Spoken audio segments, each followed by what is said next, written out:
What's up, guys? Wanted to show you guys a few females that are on hanging out on the cool end. Also just showing you guys a few pairings that I'm going to be having this coming season. Girls that didn't go this 2018, so I'm hoping they will go this 2019 season. This girl is one of the feistier females that I have. She is eating great on live. She's looking thick. She ate a couple days ago, but she hasn't been skipping any meal. So I think she's around 1700, 1800 grams now. And this one is a Mojave Champagne. You can see she's a little purple with the yellow dorsal. She kind of looks like the Mystic Potion that I have, but there's no Mystic on this girl, just Mojave and Champagne. So I'm planning on breeding her. Well, actually, I've already witnessed the lock. I'm gonna just show you guys. To this boy right here. This one is an Enchi Orange Dream. And I'm hoping that the Enchi would actually bring back the pattern on her, and the Orange Dream will just brighten it up a little bit more, give it a little bit more of a kick to the color. And so we'll see what that would look like. But yeah, that's kind of my plan with her. I was thinking of the Leopard, but the Leopard isn't quite big enough, or it's not showing any interest breeding with the ladies. So I'm just gonna go ahead and let him grow a little bit more. But this boy right here is a proven breeder already, so he's locking, and he is locking this season, and he's actually locked with the Mojave Champagne already once. So probably it's about time to get him locked up again, but I'm gonna wait, maybe feed the Mojave a little bit more before I go ahead and do another lock. She is not showing any cooling signs, so I'm gonna go ahead and just keep feeding her, but at least I've introduced the male, and hopefully that would trigger some of her chemistry to start building those follicles further. And food usually is a good way to kind of kickstart that. You know, when you breed a male, at least this is my thought process. You introduce a male, they get either they lock or not, but the female will start thinking, okay, oh, there's a male trying to breed. Let me go build some follicles, and then you follow that up with a good amount of food. That's usually follicle development's going to happen, because then the female is going to think, oh, okay, let me go ahead and show you guys another female. The female is going to start thinking, okay, let's go ahead and build more follicles, because food's abundant, males coming in trying to breed. So I think that's my thought process. Now this one right here is a caramel albino. He's locked, or she's locked with another male already once this season, and she is pounding food really well. As you can see, she is hanging on the cool end. She's looking thick, and as soon as the male goes out of shed, I'm probably gonna go ahead and throw him in there to see if we get a lock, just to kind of hopefully keep her building those follicles, and we have enough sperm to be able to fertilize all those eggs, and we get some big clutch. She looks like she wants to eat. She just ate a couple days ago, but that's a good sign when they are starting to become really aggressive. She's not normally like that. She's usually shy, so that's a good sign when your females are shooting out of the tub when you open them, because it's showing that they are definitely wanting to pack on the weight. Here's another female that is hanging on the cool end. I've shown a picture of her on my Instagram, locked up with a male. This one is a Mystic Fire. She is actually glowing already. Her color is like this, and she's looking thick, and like you can see, she is on the cool end, and I think she might want to go ahead and tag me here. So let me go ahead and move angles. Don't want to be in the line of sight when that thing goes off. It's like a loaded gun. But she is cooling, and she's massive. She's thick. I think she's probably 2,500 grams. I really go by looks. You know, if they look thick, I start breeding them. As long as they're eating, they look thick, and you can kind of tell that there's something growing there. Even if they haven't eaten recently and they look massive, those are good signs. And the cooling end, those are great signs for follicle building. So let me go ahead and jump into another female. I'll show you guys. But this girl, she's not having it. She just wants, like, leave me alone. All right, so this one is, she's always trying to go underneath. This is a GHI female, just a single gene. She's kind of turned into a mouser, but she's thick also. Let me get mouse poop. She has gotten thick.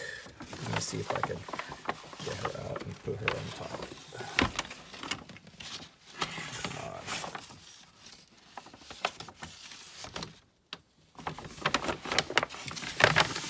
But, so she is super thick as a mouse. I mean, she wasn't a mouser before. She was eating rats, and occasionally she'll jump on a rat, like maybe if it's a pup or a wean size. But she'll readily take any size mouse, just like that. You put it in the tub, boom, it's gone. But she is short and stubby. She's around 1,700 grams. I weighed her already, that's empty. So she is going to probably see a male. As soon as the male goes out of shed, I'll go ahead and introduce a male to her the very first time. She is a virgin. She hasn't been paired ever. She just reached breeding weight this season, so can't wait to produce some combos with her. There you go. Let me go ahead and put her away, and I'll show you guys one last female.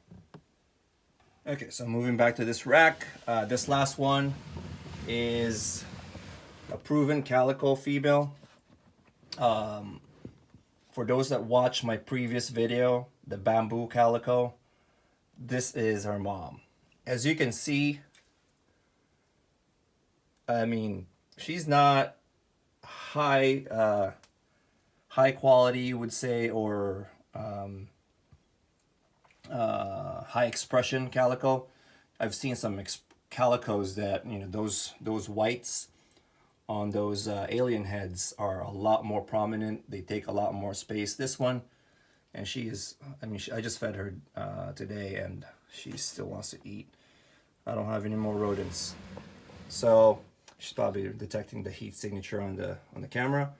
But as you can see, she's hanging on the cool end.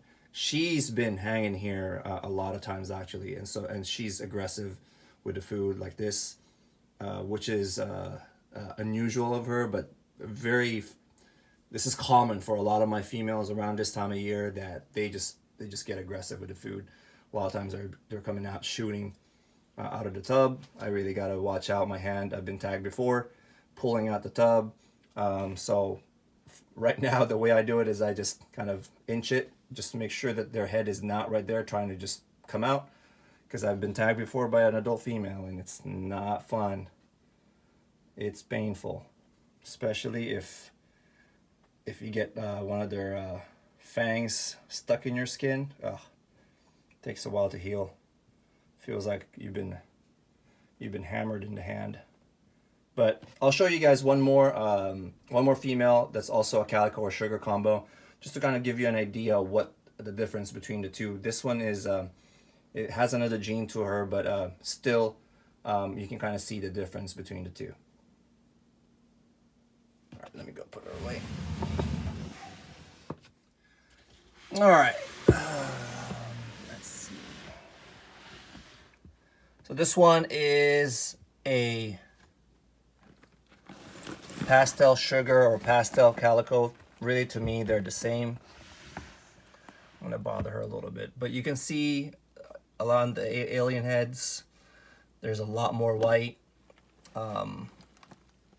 right there.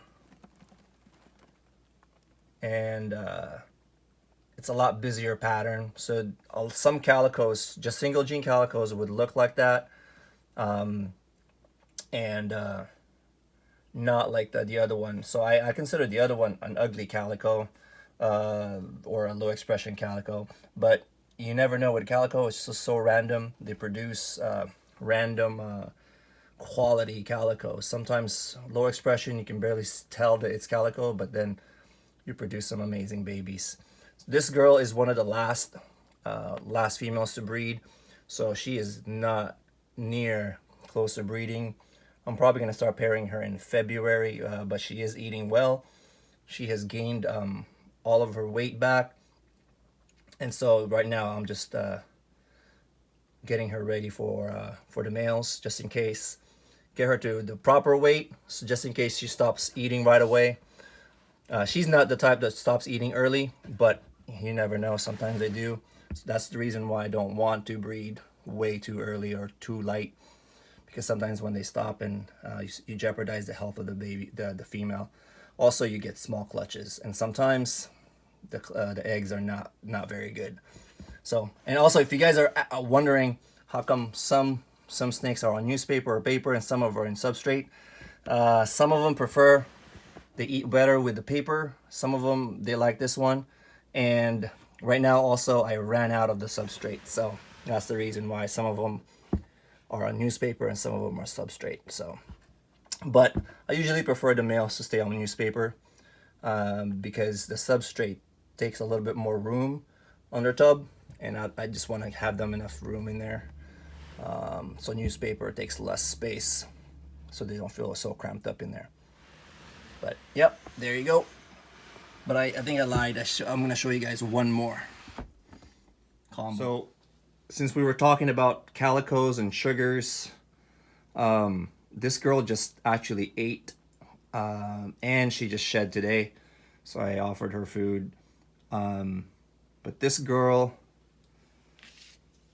you can see what I'm talking about when it's high white. And let me just grab the camera. And when you mix Enchi with calico, so this is a pastel Enchi calico.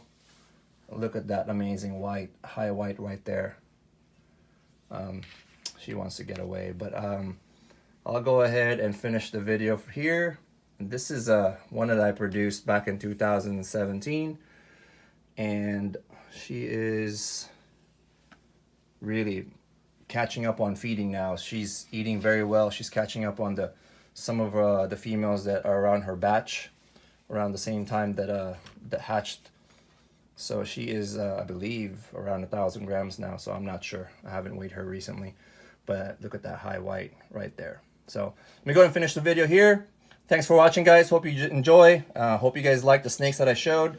If you guys have any questions on some of my process, on what I do, you know, what I look for, any kind of tips that you guys you know, are interested on finding out more what I do, let me know. Message me down below in the comments, or message me on Facebook or on Instagram. All right, guys. Till next time.